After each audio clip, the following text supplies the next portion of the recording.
Le quartier de Saint-Martin-du-Touche à Toulouse est au cœur d'une zone de turbulence. La cause ? Les nuisances sonores provoquées par le passage fréquent d'avions au-dessus des habitants. La situation a conduit à la réalisation d'une étude visant à mesurer les effets sur la santé et le sommeil des habitants. Un reportage réalisé par François Rieux, Pascal Marie et Gabriel Moret. À Saint-Martin-du-Touche, difficile d'échapper au bruit des réacteurs. Malgré son aspect bucolique, le quartier, situé juste à côté des pistes de l'aéroport, est continuellement survolé par des avions s'apprêtant à atterrir. Ça, c'est un 300 même. Isabelle Campois a participé à une étude visant à déterminer les conséquences des nuisances aériennes sur la santé et le sommeil. Celle qui vit dans le quartier depuis toujours tente de mobiliser l'attention sur ces risques. Quand vous dormez tranquillement et que vous êtes réveillé par des avions qui vous rasent le toit, disons, qui font un bruit important. Certains avions même parfois ne respectent pas la trajectoire. Il y a eu un prélèvement de nos salives et tout, donc des analyses de fait.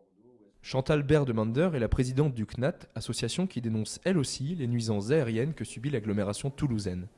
La place de cet aéroport est problématique. On n'a sans doute pas fait les bons choix au bon moment, à savoir qu'on a continué à faire grossir cet aéroport dans la ville sans se préoccuper du sort des riverains. Le nombre de personnes qui sont situées dans le plan d'exposition au bruit, c'est 100 000 riverains.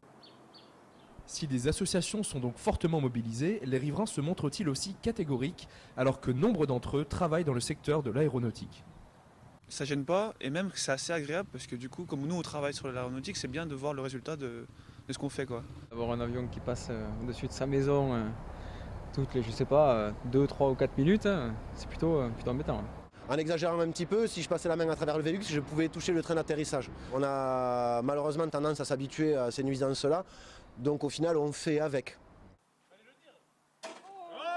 En attendant les résultats de l'étude espérée dans un an, Chantal Berdemander se montre catégorique quant à l'impact des nuisances aériennes sur la santé des riverains.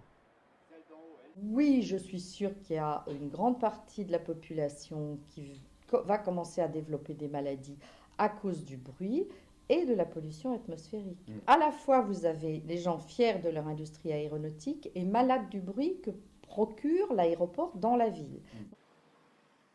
Avec l'arrivée des Chinois au capital de l'aéroport, beaucoup craignent une augmentation du trafic. Une inquiétude qui, si elle venait à se concrétiser, pourrait bel et bien pousser les habitants de Saint-Martin à choisir un nouveau point de chute.